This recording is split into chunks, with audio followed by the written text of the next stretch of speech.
see that behind me? That is some awesome blue sky, and it is a beautiful day, and the mountains are calling me. So I am going to be heading up to Amicalola for a quick hike, but I'm going to stop here.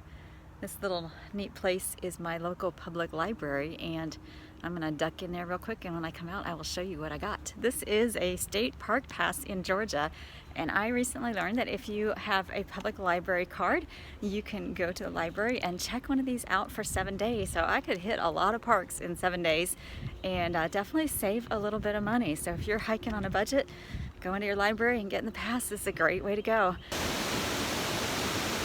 Alright, well I am at the top of the falls at Amicalola, and I'm looking forward to doing the approach trail. It's been a really long time, and as you can see, the weather is just absolutely stunning. So I'm really excited for a couple of days out on the trail, and I'm going to hit it. Alright, there is essentially my starting point today. Skip the stairs since I've done them enough to check that off my list.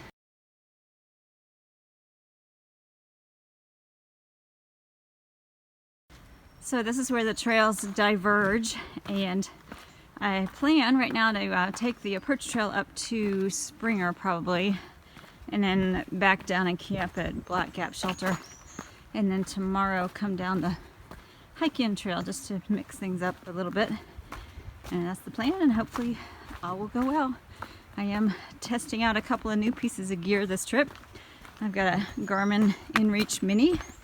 I've got a new pair of La Sportivas. They're not really any different than the ones that I wore on the AT. The last pair I had was a different color, but the shoe's the same, the Akasha. And then I've also got a new little pillow sack from Granite Gear that I'm going to try out. So I'll show you that when I get my tent all set up. And nice little campsite here.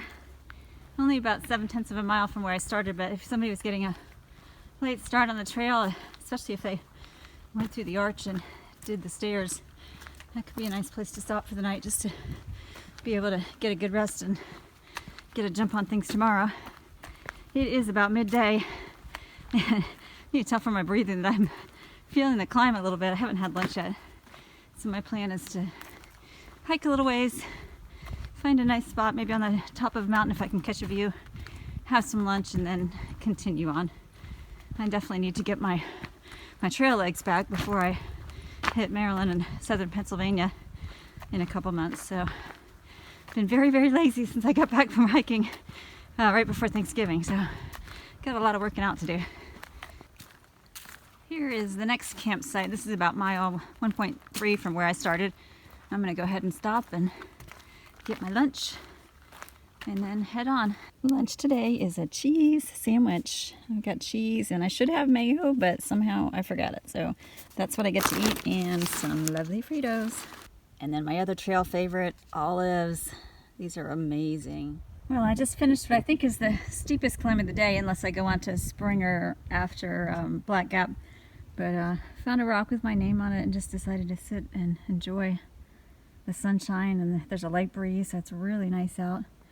Passed a few hikers. And actually one just passed me. He was just starting his through hike, and we chatted for a second, but I didn't catch his name. I'll have to get it later if I run into him up the trail. But also passed Linda and David, I believe are their names. They were from Illinois. Yeah, Illinois, sorry. I was trying to remember if that was Illinois or Indiana. I think they said Illinois, and they were actually cruising home from Florida and decided to bring their packs with them so they could stop here and do the approach trail, stretch their legs, which I think is just an awesome idea. They said, yeah, you really got to plan ahead to be able to take in some hikes as you travel, but what a wonderful idea. I've got to make a note to do that next time I'm on a road trip. There are not a lot of views along the approach trail, but right here along this kind of ridge or the side of the mountain is pretty, and I don't know if you can see it, but there's a kind of view of the valley down there, which is nice.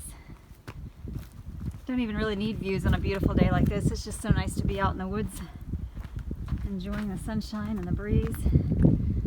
Oh, it's magic. Well, here's where the hike-in comes in, the north end of the hike-in trail. Hike-in's a mile down, and then Springer is, if I read that right, 3.4 ahead. I'm definitely doing better now that I've kind of gotten warmed up, now that I've got some food in me for my lunchtime. and certainly feeling the climbs, because I have not been climbing much in the past few months and my legs are feeling the burn, but it also feels just absolutely wonderful to get out and stretch, get some fresh air in my lungs, that kind of thing. Nothing like trail therapy. This is Nimblewell Gap. It's an old Forest Service road that's not in use anymore.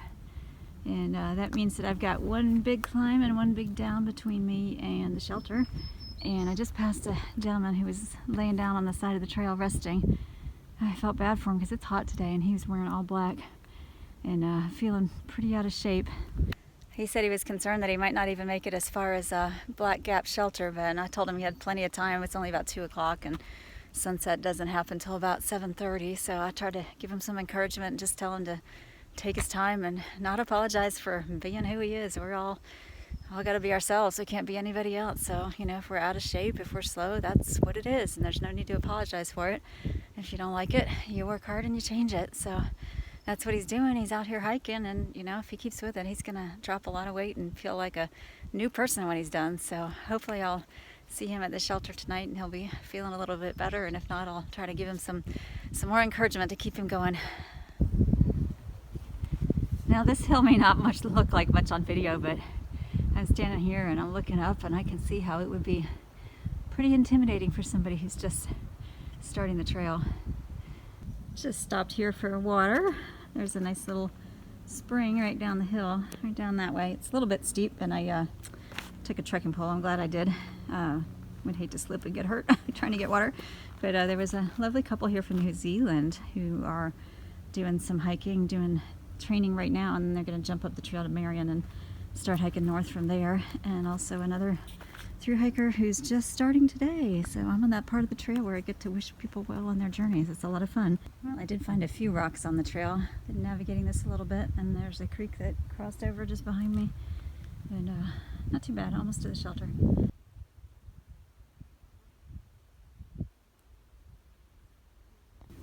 Alright, so that is the Black Gap Shelter. And there is a bear box right over there under the tree. And lots of tent space around here, so really you could pick wherever you want to be. There's a fire ring here with some firewood, some other spots up closer to the trail. Looks pretty nice. So here's the little Garmin InReach Mini that I am going to be carrying.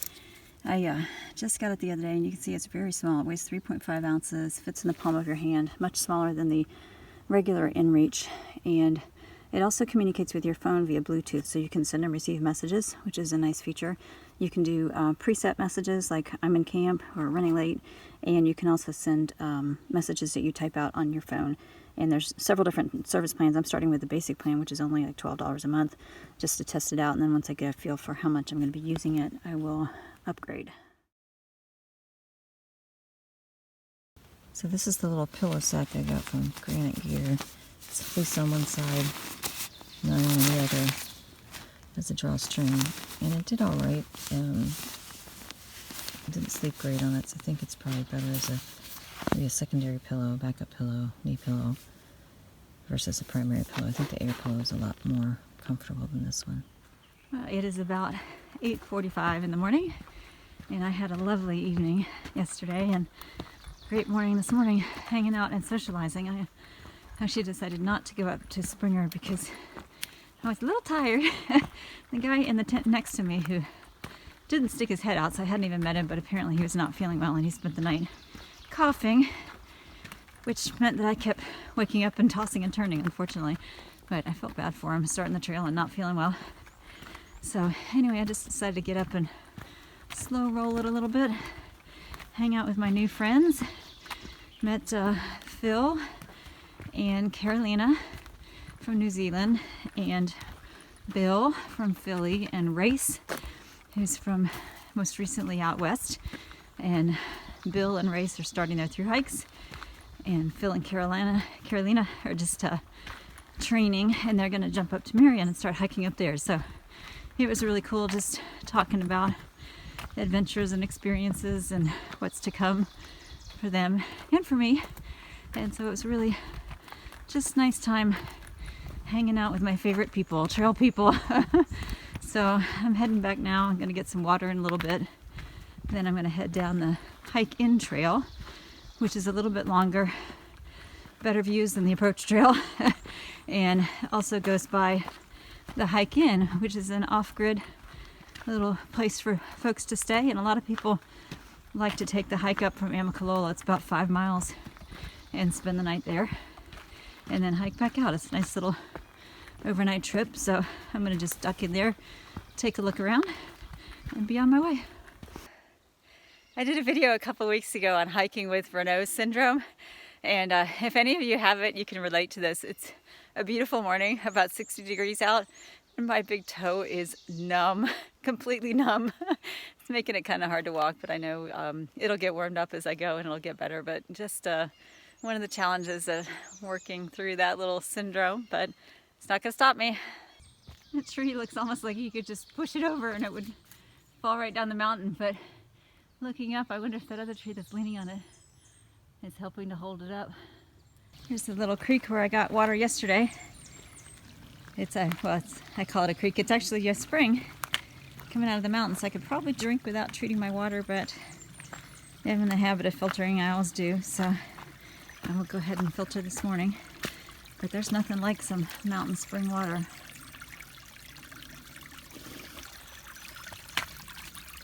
Coming right out of the earth, right there. I am using the wide mouth Vecto again on this trip. I showed you before they've added the little dongle to keep the slider from getting lost, and the same thing down at the bottom. It's got that little strap to make sure you don't lose the lid, which is nice. And I'm using this, it's I think 42 millimeters across, and I'm using this with the Be Free filter, which is a little lighter than my Sawyer. But I've had some trouble finding a connector that will attach this to a bottle, so I'm having to just squirt down into the bottle, which is a little less convenient. And hopefully I'll work that out, because this, as I said, it's lighter. And I like it, but it's faster at filtering than the Sawyer. But at the same time, if I can't really attach it to the bottle and do a gravity feed system, then I'm going to end up going back to the Sawyer, or maybe even trying the Sawyer micro filter. So we'll see. I'll keep you posted. And I'm having to hold this just to put the spout into the bottle. I'm getting a little extra water today. I left out with about 1.5 liters yesterday, and I found out partly because it was hot, but I think also just because I haven't been hiking a lot and I don't drink as much at home. I was feeling pretty dehydrated, and I think that actually over time, the more you hike, the more you drink, the body seems to get used to using the water more efficiently, I think. And so I'm not in that space right now since I haven't been hiking much, but hopefully I will be soon as I get down on my training. But yeah, so I'm going to bring a little bit more. I'm only doing about 6 miles, I think, this morning, 6.5. I'm going to just drink as much as possible so I don't get that dehydration headache tonight. It's so pretty right here with the sun shining through and just glistening on the top of these plants. Everything is starting to green up. It's going to be really gorgeous in a couple of weeks. I'm coming back down to Nimblewell Gap, and I guess I was wrong about the road not being passable because there is a car right down there. My bad. Looks like whoever owns that car down there is doing a little trail maintenance along here for water diversion. And I have a feeling I'll probably bump into them somewhere up the trail.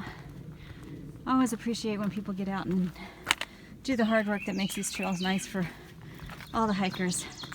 So some quick thoughts on the approach trail. If you want to do it and you feel like you're really out of shape, you don't have your trail legs yet, or if you're just intimidated by everything you've heard about how hard it is, here's an option for you.